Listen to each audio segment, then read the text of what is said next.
Hello students, my self अभिषेक अग्रवाल और स्वागत करता हूं आपका आप ही के चैनल मैग्नेट ब्रेन्स पर। क्लास 12 की केमिस्ट्री का तीसरा चैप्टर जो हम लोग देख रहे हैं जिसका नाम है इलेक्ट्रोकेमिस्ट्री, जिसमें पिछले वीडियोस में हमने देखा था बैटरीज को, प्राइमरी बैटरीज को और सेकेंडरी बैटरीज को, और उसके साथ अंतिम में के पार्ट में हमने देखा था फ्यूल सेल के बारे में। अब इस चैप्टर का सबसे लास्ट टॉपिक डिस्कस करने जा रहे हैं बच्चों, जिस टॉपिक का नाम है करोजन। क्या नाम है? करोजन। अब आप सोच रहे होंगे कि सर ये टॉपिक यहां क्यों पढ़ा रहे हो? मतलब ठीक है, करोजन तो हम 10th क्लास से पढ़ते आ रहे हैं, बल्कि 8th क्लास से हम देखते आ रहे हैं कि लोहे पे जंग लगती है, सिल्वर पे कालापन आता है, टार्निश्ड होता है सिल्वर, कॉपर पे ग्रीन कलर की लेयर जमती है। ये सब कहीं ना कहीं मेटल के खराब होने की निशानी होती है, और मेटल जब ये खराब होते हैं तो इस बात को हम बोलते हैं करोजन। अगर वो स्पेसिफिकली आयरन का करोजन है तो उसको आप रस्टिंग भी बोलते हो। सर ये सब चीजें तो हमें पता है, लेकिन सवाल यह कि इस चैप्टर में ये क्यों पढ़ाया जा रहा है? तो बच्चों मैं आपको बताता हूं, जिस लोहे को आप बोल रहे हो कि लोहे को खराब होने को आप रस्टिंग बोलते हो, वो रस्टिंग की प्रोसेस भी एक सेल की तरह हो सकती है। सर एक मिनट, ये बात समझ में नहीं आई। रस्टिंग की प्रोसेस सेल की तरह हो सकती है मतलब जब लोहे पर जंग लग रही होती है, यानी कि जब लोहा हमारा रस्ट कर रहा होता है, तो उस समय उसकी जो सरफेस होता है, उस सरफेस पर एक इलेक्ट्रोड पोटेंशियल डेवलप होता है। सर क्या बात कर रहे हो? Electrode potential? बिल्कुल हां। मतलब सर उसके सरफेस पर वोल्टेज होता है? बिल्कुल सही। मतलब सर वो एक इलेक्ट्रिकल एनर्जी का सोर्स माना जा सकता है? बिल्कुल सही। जंग खाता हुआ लोहा, रस्ट होता हुआ आयरन आपके लिए एक इलेक्ट्रिकल एनर्जी का सोर्स हो सकता है, क्योंकि वहां पर एक पोटेंशियल डिफरेंस होता है, यानी कि वोल्टेज होता है। वहां पर वोल्टेज आ जाता है, यानी कि वो भी एक पार्ट क्या है? एक पार्ट है गैल्वेनिक सेल का। क्योंकि रस्टिंग ऑफ आयरन क्या है? एक केमिकल रिएक्शन है, केमिकल प्रोसेस है। और कौन सी रिएक्शन है? रिडॉक्स रिएक्शन है। रस्टिंग ऑफ आयरन बच्चों रिडॉक्स रिएक्शन है। कैसे, ये मैं एक्सप्लेन करूंगा इसी वीडियो में। लेकिन और आपको पता है कि हर रिडॉक्स रिएक्शन अपने बीच में एक इलेक्ट्रोड पोटेंशियल डेवलप करती है, यानी कि वहां पर वोल्टेज आएगा। तो रस्टिंग ऑफ आयरन की प्रोसेस जिस सरफेस पर हो रही है, उस सरफेस पर भी आपको इलेक्ट्रोड पोटेंशियल मिलेगा, यानी कि आप वहां से करंट को डिराइव कर सकते हो। तो हुआ ना ये गैल्वेनिक सेल। तो yes, rusting of process is a very good source for electric current. और यह बात इसीलिए आपको इस चैप्टर में पढ़ाई जा रही है, इसलिए आपको करोजन नाम के टॉपिक इस चैप्टर में पढ़ाया जा रहा है। अब कैसे होगा, आइए डिटेल में बात करते हैं। तो let's start with the topic called corrosion. और करोजन पर बात करते हैं तो सबसे पहले तो हम बेसिक डेफिनेशन देखेंगे। इसमें करोजन की डेफिनेशन क्या है? The process of deterioration of metal as a result of its reaction with air or water surrounding it. So it's a process of deteriorating the metal. मतलब मेटल का खराब होना। Deterioration मतलब उसका डिग्रेडेशन होना। और जनरली ये सरफेस फिनोमेना होता है, क्योंकि ये सरफेस पर मेटल सबसे पहले खराब होता स्टार्ट होते हैं, तो ये सरफेस फिनोमेना होता है। तो किसी भी मेटल सरफेस का डिग्रेड होना, डेटोरिएट होना, चूंकि वो अपनी रिएक्शन एयर और वाटर से कर पाता है। एयर और वाटर कहां से मिलेगा? एटमॉस्फेयर से। एटमॉस्फेयर में एयर तो है ही, लेकिन ह्यूमिड कंडीशंस में, मॉइस्ट कंडीशंस में वाटर भी बहुत ज्यादा मौजूद है। और ये एयर और वाटर सरफेस जो किसी भी मेटल का होगा उसके साथ रिएक्ट कर जाएंगे और अपने आप को धीरे धीरे डेटोरिएट कर देंगे। तो वो वहां पर डेटोरिएट करेंगे and this process is called corrosion. The most common example of corrosion is the rusting of iron. आपने देखा होगा आपके घर के बाहर या टेरेस पे आपने अगर कुछ लोहा लंगर रख रखा है, तो वो लोहा धीरे धीरे अपने ऊपर ब्राउन कलर की परत जमाने लगेगा। और वो ब्राउन कलर की परत किस चीज की होगी? वो रस्ट की होगी, क्योंकि वो लोहे का जो सरफेस है वो एटमॉस्फेरिक एयर और वाटर के साथ रिएक्ट कर रहा है और अपने आप को डिग्रेड कर रहा है, जिस प्रोसेस को आप लोहे के लिए स्पेसिफिकली रस्टिंग बोलते हो। That is called rusting of iron. Clear हो गया? लेकिन ये सिर्फ आयरन में नहीं होता, बहुत सारे मेटल्स होते हैं जो रिएक्टिव मेटल्स होते हैं, वो और जल्दी करोड होते हैं।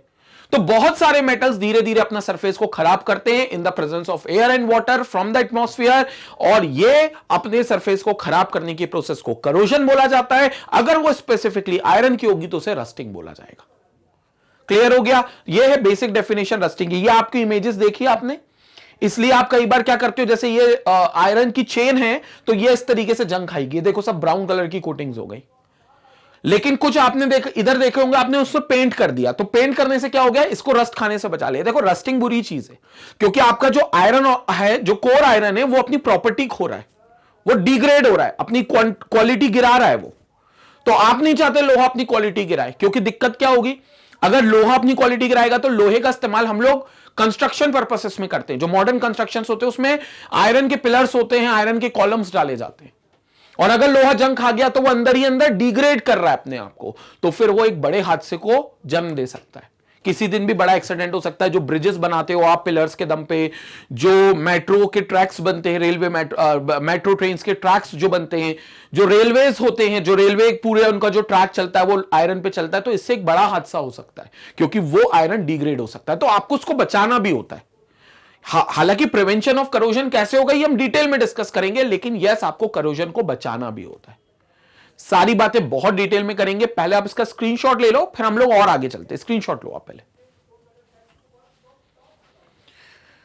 अब बच्चों आगे चलते हैं।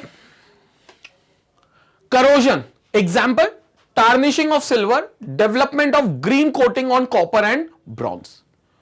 आपने देखा होगा चांदी काली पड़ जाती है। आपके घर में अगर सिल्वर की ज्वेलरीज हैं, मम्मी के पास या सिस्टर के पास, किसी के पास, तो आप देखना वो 2-3 साल के बाद काली पड़ने लगती हैं। फिर वो लोग लेकर जाते हैं, उसकी पॉलिश वॉलिश करवाते, वापस से वो लस्ट्रस होती है, वापस से चमकदार होती है। लेकिन वो काली क्यों हुई है?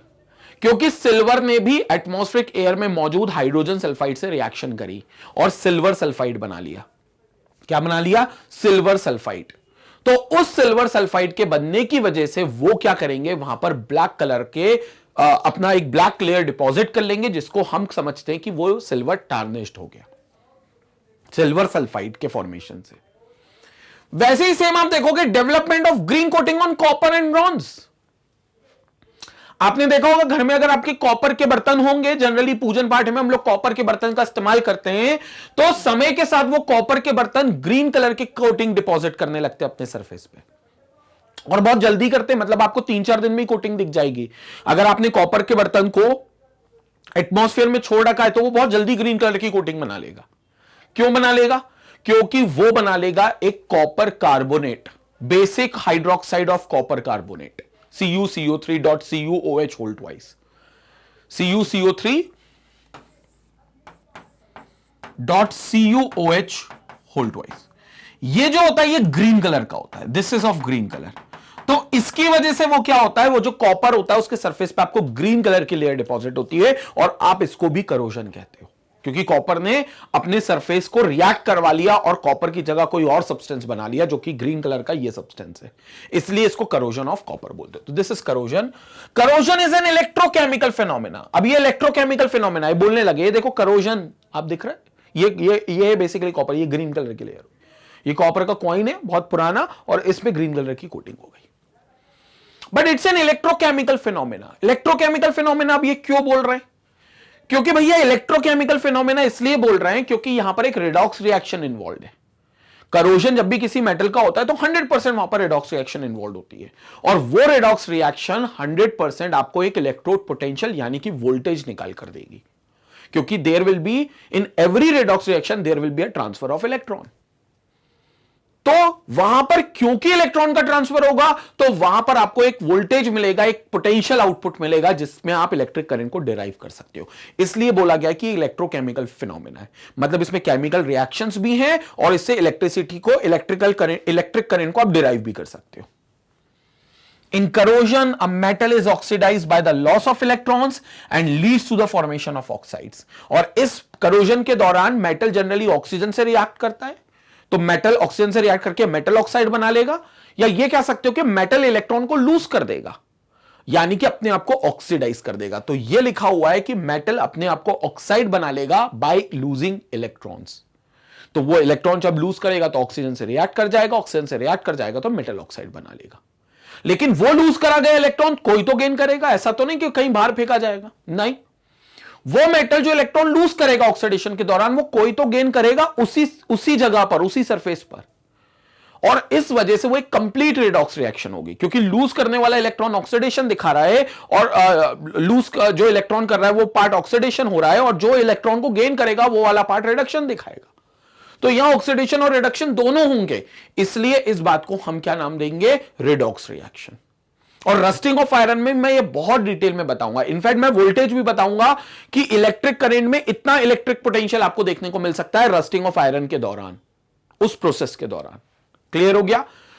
इसका स्क्रीनशॉट ले लें, फिर हम लोग आगे बात करते हैं। स्क्रीनशॉट लें।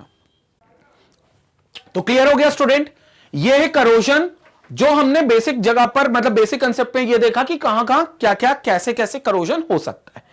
अब बात करते हैं प्रॉपरली रस्टिंग की, क्योंकि अब हमें समझना है मैकेनिज्म ऑफ रस्टिंग, क्योंकि हमें यह देखना है कि जो रस्टिंग एक फिनोमेना है वो कैसे एक इलेक्ट्रोकेमिकल सेल की तरह बिहेव करता है, वो भी गैल्वेनिक सेल की तरह कैसे बिहेव करता है। मतलब कहीं तो केमिकल रिएक्शन हो रही है, कहीं तो ट्रांसफर ऑफ इलेक्ट्रॉन हो रहा है, जिससे हमें एक इलेक्ट्रिक पोटेंशियल भी मिलेगा, और कितना पोटेंशियल मिलेगा। आइए बात करते हैं मैकेनिज्म ऑफ रस्टिंग में। The formation of a rust is a very complex process. हालांकि ये जो प्रोसेस है बड़ा कॉम्प्लेक्स है, मतलब ये रिएक्शन आसान नहीं है, कॉम्प्लेक्स रिएक्शन है, थोड़ी सी उलझी हुई रिएक्शन है।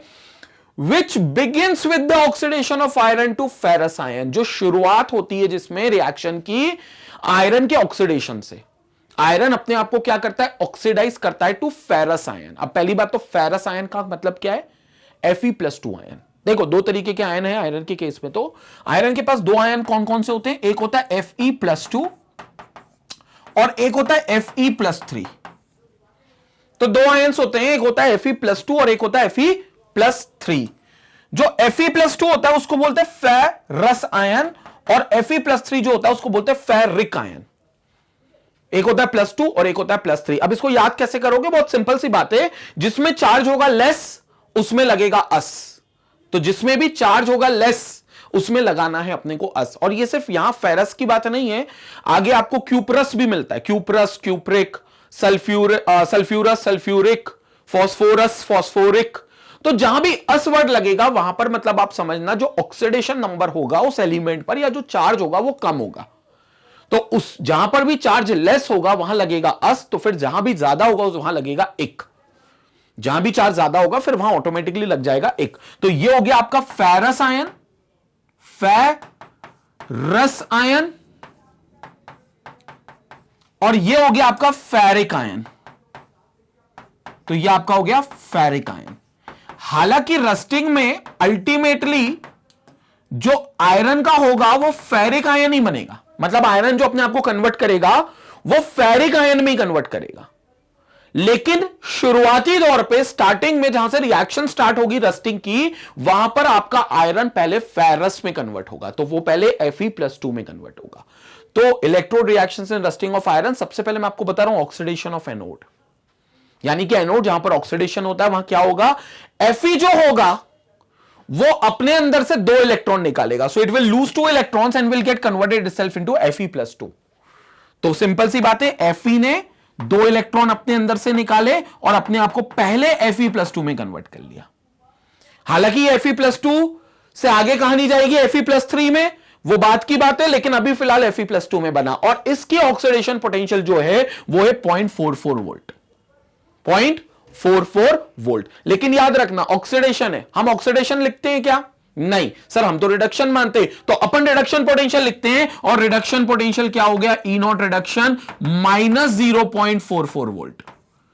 क्लियर हो गई मेरी बात, -0.44 वोल्ट। माइनस क्यों, क्योंकि जो रिडक्शन पोटेंशियल है वो ऑक्सीडेशन पोटेंशियल का माइनस में जाएगा, और ऑक्सीडेशन पोटेंशियल कितनी थी, +0.44, तो हमने रिडक्शन कितनी मान ली, -0.44। खत्म बात, ये हो गई electrode reduction potential, E0 reduction potential -0.44 reduction potential, ठीक है। और ये Fe का स्टार्टिंग पॉइंट है, तो Fe+2 में कन्वर्ट हो रहा है। कहां पर आप यहां पर देखेंगे, हालांकि मैं आपको वहां पर बता दूंगा। तो सबसे पहले Fe जा रहा है, वो अपने आप को 2 इलेक्ट्रॉन लूज कर रहा है और खुद को Fe+2 में कन्वर्ट कर रहा है।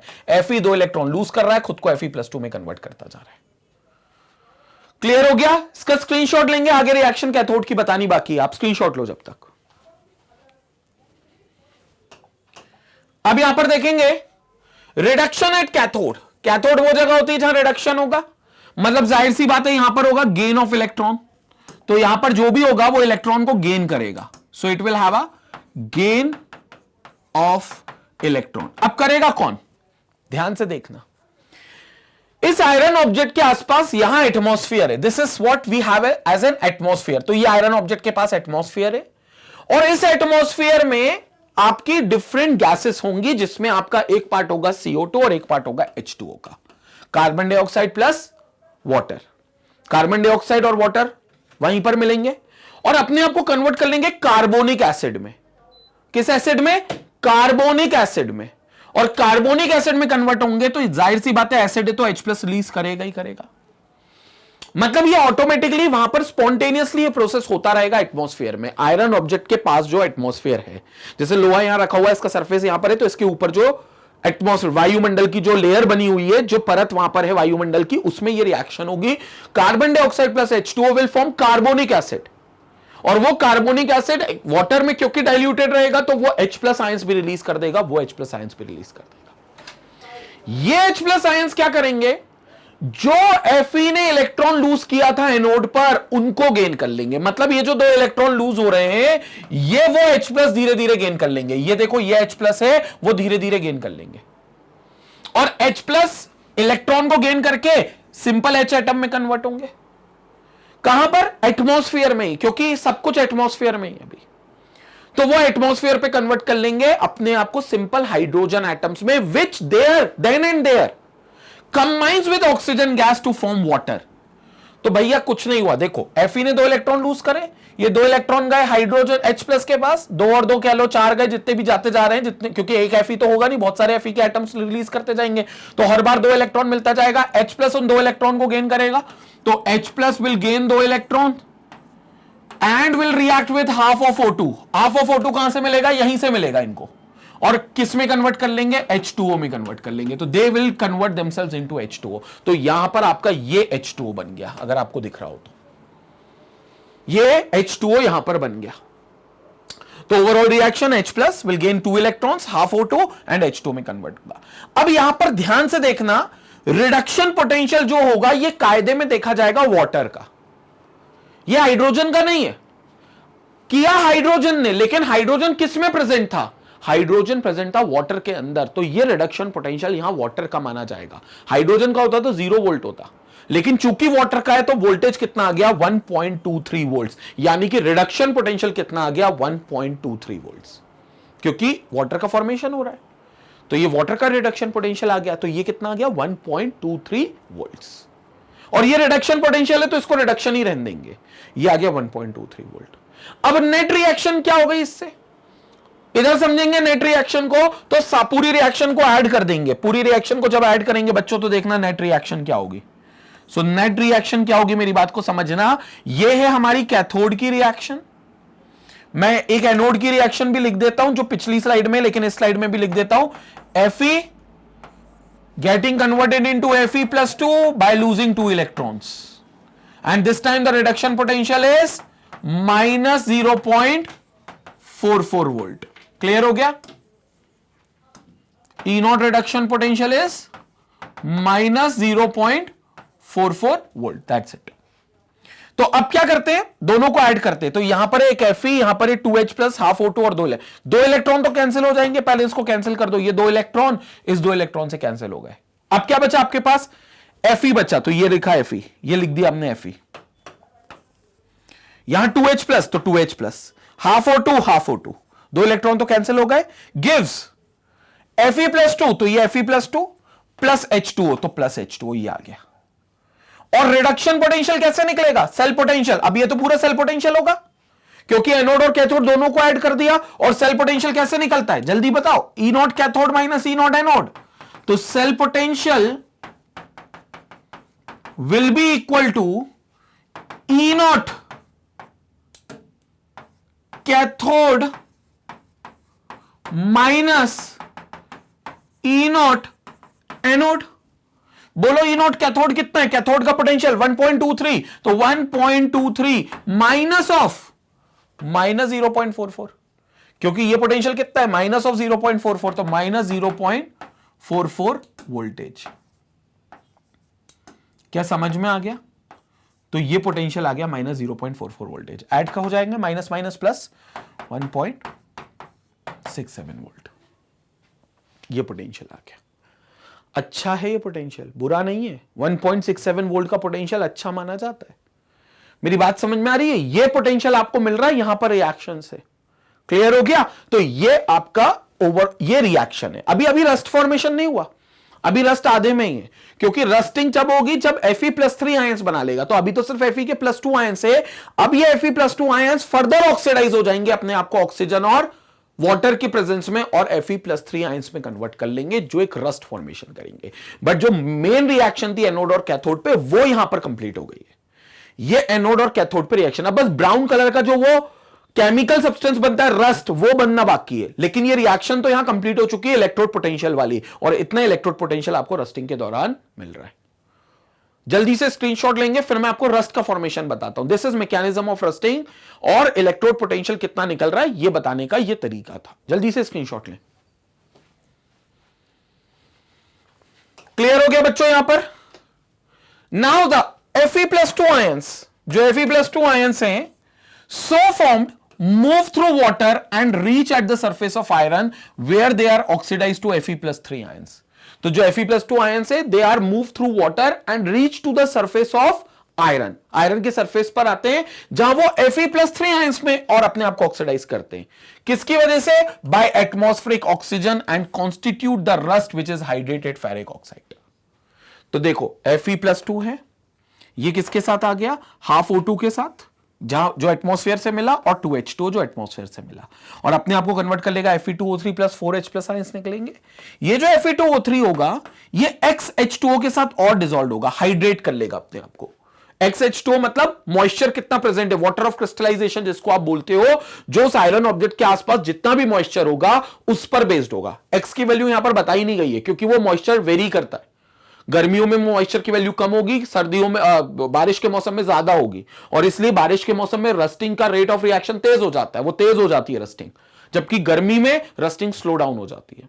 तो वो वाटर मॉलिक्यूल पे डिपेंड करेगा। अल्टीमेटली Fe2O3 प्लस XH2O दोनों मिलकर Fe2O3.XH2O बना लेंगे, जो एक ब्राउन कलर की कोटिंग होगी आयरन ऑब्जेक्ट पे। ये होगी ब्राउन कलर की कोटिंग। हुआ कुछ नहीं, बहुत सिंपल है। Fe+2 छोड़कर आए थे, वो अपने आप को और ऑक्सीडाइज कर लेगा Fe+3 में, वो और इलेक्ट्रॉन लूज कर देगा, और यहां पर जो ऑक्सीजन है वो गेन कर लेगा, तो H+ बचेगा, तो वो H+ आयन रह जाएगा। अब Fe ने और इलेक्ट्रॉन को लूज करके Fe+3 बना लिया, तो ऑक्सीजन से कंबाइन होकर Fe2O3 फॉर्म में आ गया, क्योंकि Fe2O3 में उसकी ऑक्सीडेशन स्टेट +3 है। Fe2O3 में उसकी ऑक्सीडेशन स्टेट कितनी है? +3, क्योंकि ऑक्सीजन पे -2 का चार्ज, तो 3 ऑक्सीजन पे -6 का चार्ज, तो 2 Fe पर +6 का चार्ज। अगर 2 Fe पे +6 का चार्ज है, तो फिर 1 Fe पर कितना हो गया? +3 का चार्ज, तो 1 Fe पे +3 का चार्ज आ गया। तो ये जो चार्ज आ रहा है, ये Fe+3 और ऑक्सीडाइज कर रहा है, जो आगे चलकर हाइड्रेट कर रहा है अपने ऑक्साइड को XH2O के प्रेजेंस में, और बना रहा है Fe2O3.XH2O। X की वैल्यू वेरी करेगी डिपेंडिंग कि कितना उसमें वाटर मॉलिक्यूल होगा, and this is having a brown colour coating, जिसको आप क्या बोलते हो? रस्ट बोलते हो। ये होती है ब्राउन कलर की वो लेयर, वो कोटिंग जो उस आयरन ऑब्जेक्ट पे डिपॉजिट हो जाती है। इसको आप बोलते हो रस्ट, और इस प्रोसेस को बोलते हो रस्टिंग। ये होती है रस्टिंग। क्लियर हो गया? जल्दी से इसका स्क्रीनशॉट लेंगे। यहां पर हमने रस्टिंग की फॉर्मेशन को देखा है, ठीक है। एनोड और कैथोड की रिएक्शन पिछली स्लाइड में खत्म हो गई थी, यहां हमने रस्टिंग की प्रोसेस को देखा है। जल्दी से आप इसका स्क्रीनशॉट लो।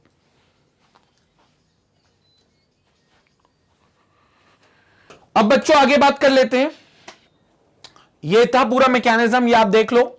एनोड कौन था? Fe था आपका एनोड, Fe था एनोड, जो दो इलेक्ट्रॉन लूज करके Fe+2 में पहले कन्वर्ट हो रहे थे, जो Fe+2 फर्दर जाकर ऑक्सीडाइज होकर Fe+3 में कन्वर्ट हो रहा था ऑक्सीजन के साथ, तो Fe+3 में कन्वर्ट हो रहा था। इतना पार्ट एनोड की तरह बिहेव कर रहा था, ये वाला पार्ट जो आपको इस बॉक्स में दिया हुआ है।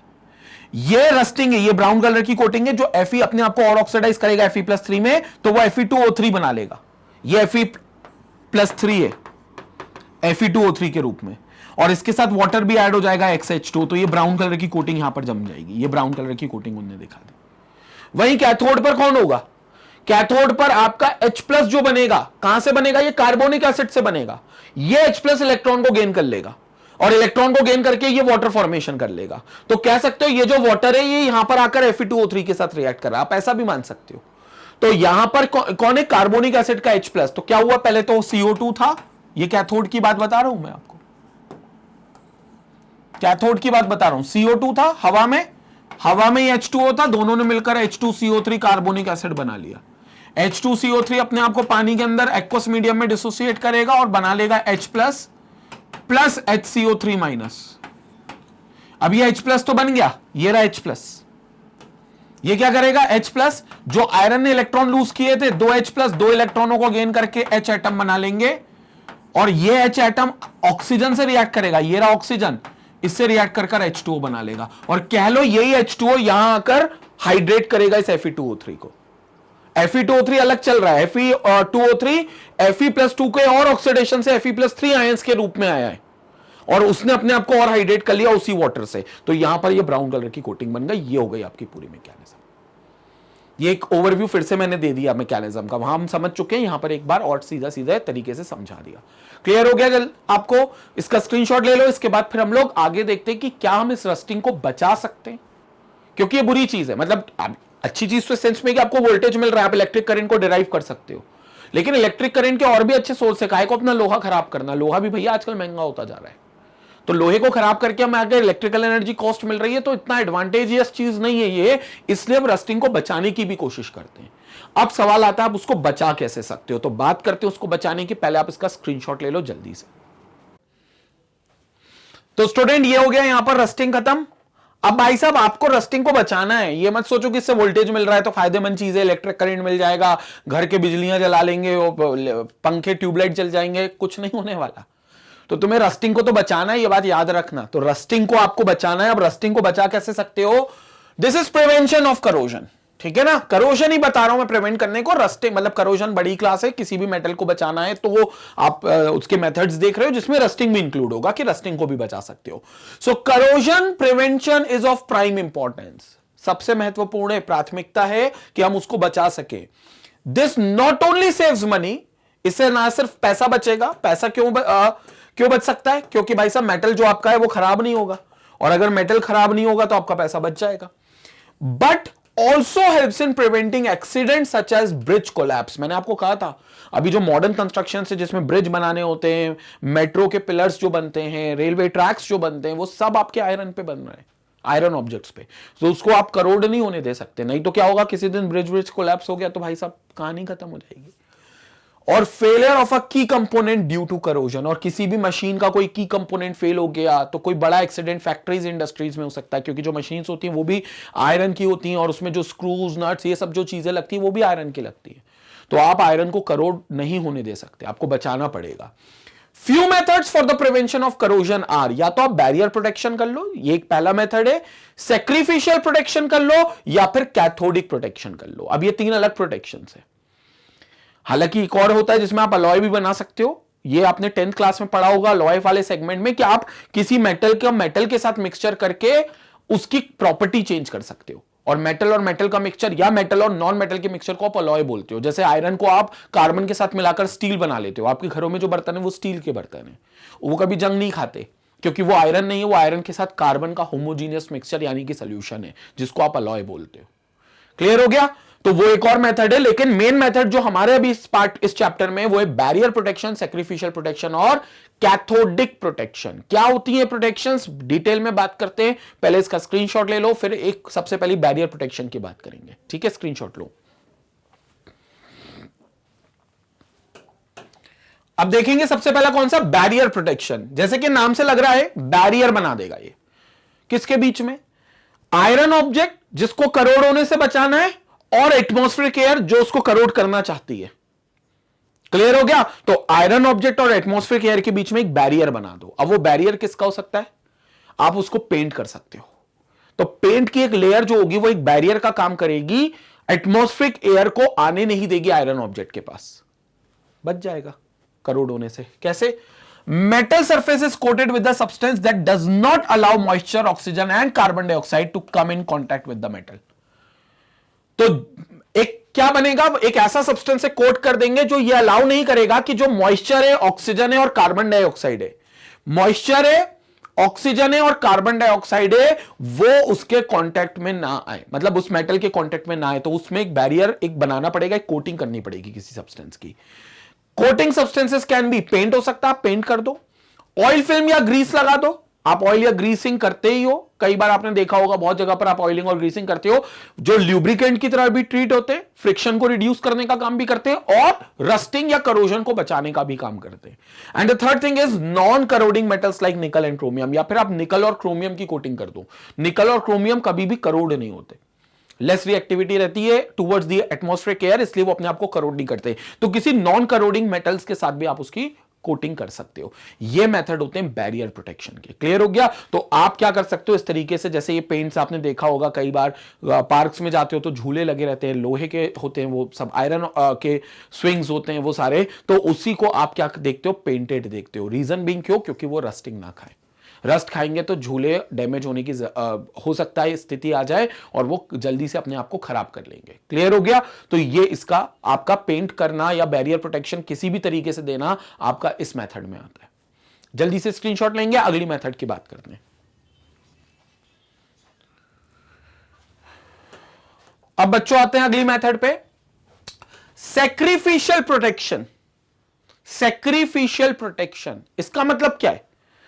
सेक्रीफाइस करना, नाम से लग रहा है ना, कोई सेक्रीफाइस करेगा और बचा लेगा। प्रोटेक्शन, जैसे हीरो नहीं बचा लेता अपनी जान की बाजी लगाकर फिल्मों में, तो वैसे क्या होगा, सेक्रीफिशियल प्रोटेक्शन होगा। यहां एक मेटल आएगा जो बोलेगा भाई साहब मैं सेक्रीफाइस होता हूं, लेकिन आप इस मेटल को करोड़ मत करो।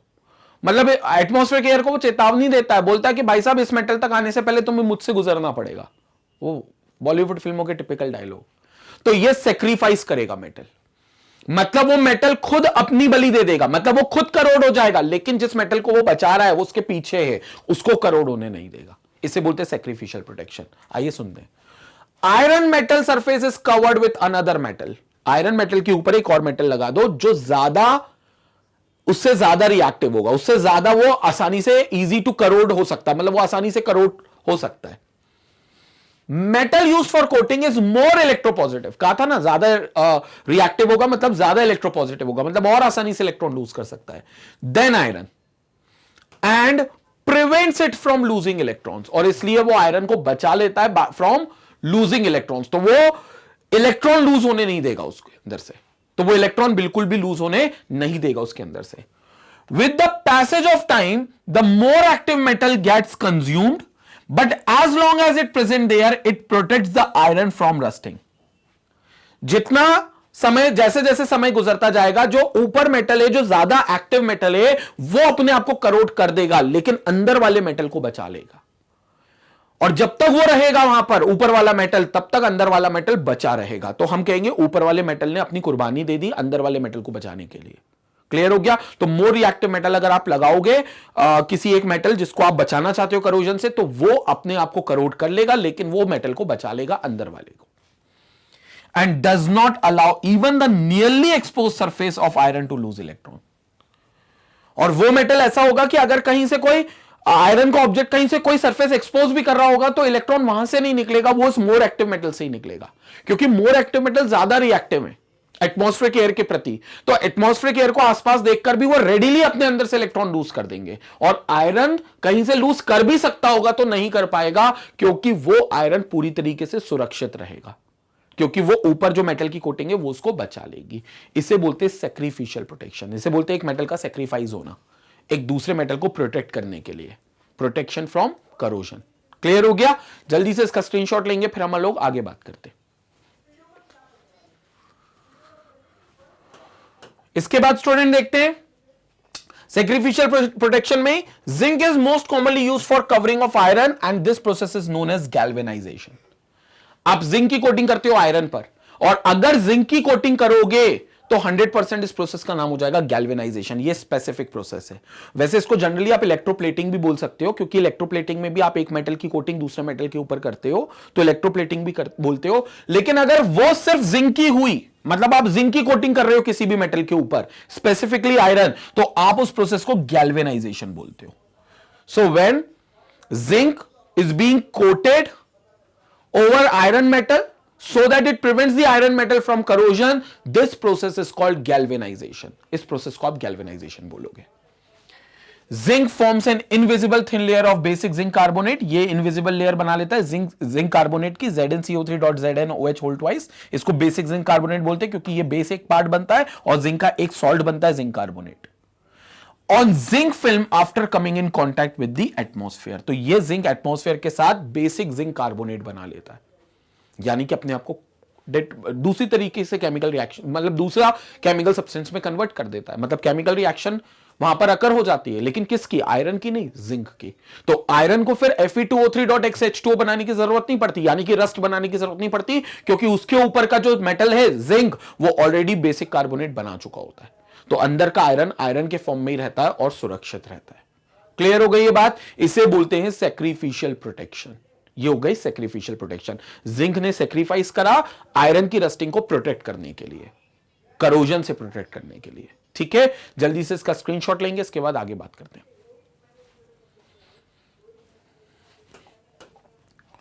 अब आती है अगली और तीसरी मेथड और अंतिम मेथड, जिसका नाम है कैथोडिक प्रोटेक्शन। कैथोडिक प्रोटेक्शन नाम से लग रहा है कैथोड का कोई रोल होगा, बिल्कुल है। कैथोड एक ऐसी इलेक्ट्रोड है जहां केटायंस भागते हैं, यानी कि वो रॉड जो नेगेटिवली चार्ज होती है, क्योंकि केटायंस पॉजिटिवली होते हैं। तो केटायंस पॉजिटिव चार्जेस होते हैं, इसलिए वो पॉजिटिव चार्जेस नेगेटिव रॉड पर भागेंगे, यानी कि कैथोड पर भागेंगे जो नेगेटिव रॉड होगी। और अगर हमने कैथोड उस नेगेटिव रॉड को एक ऐसा मेटल बना दिया, कोई भी एक ऐसा रिएक्टिव मेटल से बना दिया, तो वो हमारे मेन मेटल को करोड होने से रोक लेगा। और ऐसी प्रोटेक्शन को हम कैथोडिक प्रोटेक्शन बोलेंगे। समझते हैं? Iron metal to be protected, मुझे आयरन मेटल को प्रोटेक्ट करना है। So iron metal to be protected from corrosion is connected to a more active metal either directly or through a wire. Either directly or through a wire. Iron acts as cathode. इसमें याद रखना, iron आपका cathode बनेगा, क्योंकि देखो आप चाहते हो आयरन को बचाना करोजन से, और आयरन करोड हो रहा था तब वो किसकी तरह बिहेव कर रहा था? वो बिहेव कर रहा था एनोड की तरह, क्योंकि वो इलेक्ट्रॉन लूज कर रहा था। तो अब आपको आयरन को बनाना पड़ेगा कैथोड, मतलब यहां आयरन बनेगा कैथोड, और एक और मेटल लाओगे जिसको आपको एनोड बनाना पड़ेगा। तो जो मेटल एनोड बनाओगे वो अपने आप को ऑक्सीडाइज कर लेगा, बल्कि आयरन ऑक्सीडाइज होने की जगह खुद को इलेक्ट्रॉन गेन कर लेगा, क्योंकि वो कैथोड पर रहेगा। तो आयरन एक्ट्स एज कैथोड, क्योंकि आप आयरन को बचा रहे हो, इसलिए इसका नाम कैथोडिक प्रोटेक्शन है। ध्यान रखना, इंटरप्रेट गलत मत करना। जिस मेटल को आपको बचाना है उसको कैथोड बना दो बस। जिससे बचा रहे हो, जिस मेटल का इस्तेमाल करके बचा रहे हो, वो एनोड बनेगा। तो जिस मेटल को आपको बचाना है उसको कैथोड बना दो, क्योंकि कैथोड पे ऑक्सीडेशन नहीं होगा, और मेटल का करोजन मतलब मेटल का ऑक्सीडेशन होना होता है। तो आप चाहते हो मेटल का ऑक्सीडेशन बच जाए, तो आपको क्या करना पड़ेगा? उस मेटल को कैथोड की तरफ बनाना पड़ेगा, जहां ऑक्सीडेशन नहीं होता, जहां रिडक्शन होता है बल्कि। तो आयरन को बचाना है तो आयरन को कैथोड बना दिया, and the active metal acts as anode. और जो एक्टिव मेटल इससे ज्यादा लोगे रिएक्टिव, इसको बचाने के लिए, वो आप क्या लोगे? एनोड की तरह लोगे। This anode is gradually used up due to the oxidation of metal to its ions due to the loss of the electrons. तो आपका क्या होगा? जो एनोड आपने जो मेटल बनाया है वो अपने इलेक्ट्रॉन को लूज करेगा और खुद को ऑक्सीडाइज करेगा। जहां आयरन ऑक्सीडाइज होता था वहां आयरन नहीं हो रहा, वहां पर कोई दूसरा मेटल ऑक्सीडाइज हो रहा है जो हमारा एनोड की तरह बिहेव कर रहा है। क्योंकि आयरन इसलिए ऑक्सीडाइज नहीं हो रहा क्योंकि आयरन को हम कैथोड बना चुके। तो आयरन का ऑक्सीडेशन बच गया, मतलब आयरन का करोजन बच गया। क्लियर हो गया? स्क्रीनशॉट ले, अभी और बात करता हूं मैं इस पर।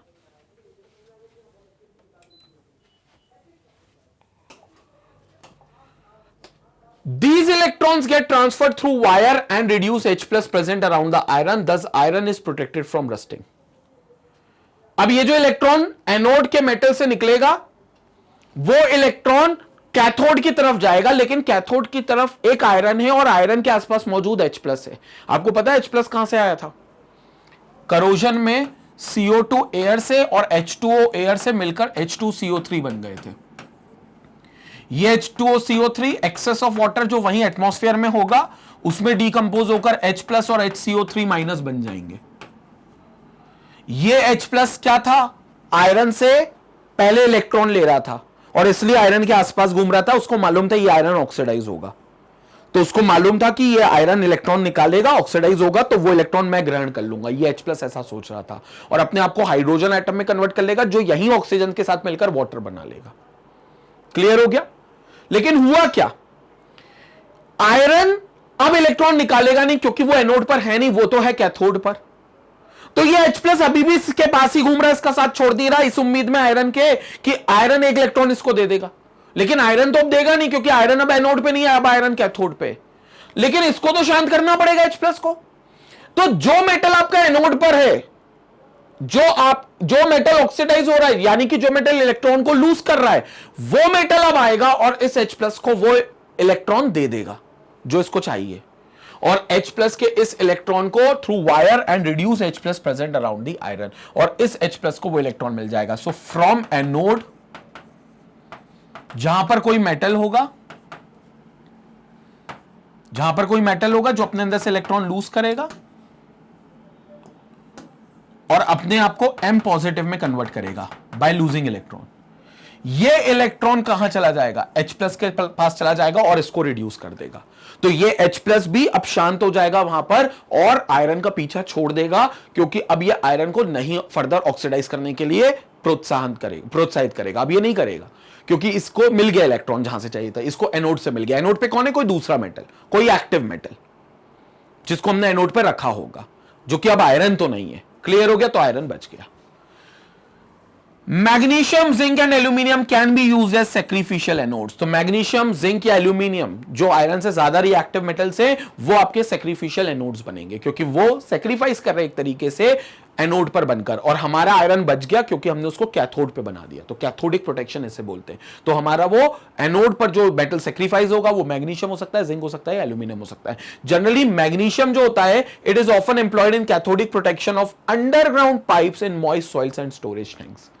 तो जो अंडरग्राउंड पाइप्स होते हैं वाटर ट्रांसफर के लिए, वाटर सप्लाई के लिए, जो मॉइस्ट सॉइल में होते हैं या स्टोरेज टैंक्स में आप जो यूज करते हो, उसमें जनरली आप मैग्नीशियम को बनाते हो एनोड पर और आयरन को आप एक कैथोडिक प्रोटेक्शन के रूप में देते हो। तो मैग्नीशियम को एम्प्लॉय करते हो आप कैथोडिक प्रोटेक्शन की मेथड में, कैथोडिक प्रोटेक्शन के मैकेनिज्म में। लेकिन याद रखना, कैथोडिक प्रोटेक्शन में कैथोड आपका वो मेटल बनेगा जिसको आपको बचाना है, और एनोड पे वो मेटल आप रखोगे जिसका सेक्रीफाइस आपको करना है। तो एनोड पर जनरली मैग्नीशियम होता है और कैथोड पर आयरन होता है, ताकि आयरन रस्टिंग से बच जाए।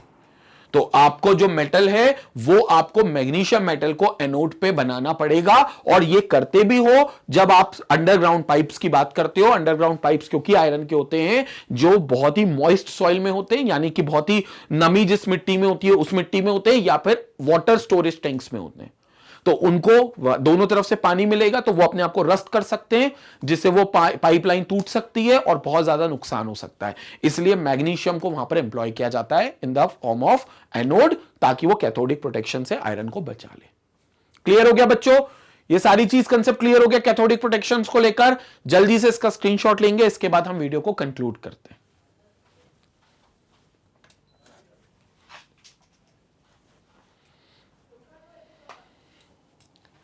क्लियर हो गया बच्चों? तो ये सारी चीजें आपको कंफर्म हो गई। तो ये था हमारा प्रिवेंशन ऑफ करोजन, कि करोजन को आप कैसे बचा सकते हो। और 3 मेथड हमने देखी, पहला बैरियर प्रोटेक्शन, दूसरा सैक्रिफिशियल प्रोटेक्शन, और तीसरा हमारे मेटल को जिसको बचाना है उसको कैथोड पे ले जाओ, कैथोडिक प्रोटेक्शन। और इन तीनों प्रोटेक्शन से आप मेटल को करोड होने से बचा लेते हो। और इसमें हमने स्पेसिफिकली आयरन को बचाने की कोशिश की थी, जो कि एक रस्टिंग प्रोसेस में इन्वॉल्व हो जाता है एटमॉस्फेरिक एयर के साथ और अपने आप को डिग्रेड करने लगता है। तो उस रस्टिंग से आयरन को कैसे बचाएंगे ये हमने देखा। और बच्चों इसी के साथ हमारा इलेक्ट्रोकेमिस्ट्री का चैप्टर कंप्लीट होता है। सिर्फ आपके एनसीईआरटी के इंटेक्स क्वेश्चंस और बैक एक्सरसाइज के क्वेश्चंस रह जाते हैं, जिसकी अलग से प्लेलिस्ट होगी जो आपको एनसीईआरटी के सॉल्यूशंस प्रोवाइड करेंगे। लेकिन उसके अलावा theoretical question, theoretical topics, theoretical concept सारे इस वीडियो में, इस प्लेलिस्ट में कंप्लीट होते हैं। और ये लास्ट वीडियो है इलेक्ट्रोकेमिस्ट्री का। अब आने वाले टाइम पे हम अगला चैप्टर स्टार्ट करेंगे, जो कि एक न्यू चैप्टर होगा, और आपकी पोलिंग के हिसाब से जो भी नया चैप्टर आपने बताया होगा वो नया चैप्टर आपका स्टार्ट किया जाएगा। और जैसा कि आपको पता है बच्चों, मैग्नेट बेंच में क्लास 4 से लेकर क्लास 12 तक के हर सब्जेक्ट, हर चैप्टर के एक्सक्लूसिव वीडियोस बने हुए हैं, जो आपकी पढ़ाई को बेहतर बनाने के लिए प्रॉपर प्लेलिस्ट में अरेंज किए गए हैं magnetbrains.com पर। वहीं पर आपको हर लेक्चर से जुड़े हुए नोट्स भी मिल जाएंगे, जो आप magnetbrains.com पर जाकर एक लिंक मिलेगा, वहां से आप इनको डाउनलोड कर सकेंगे। Thank you for joining us. Keep learning with Magnet Brains. Stay connected, stay educated, take care.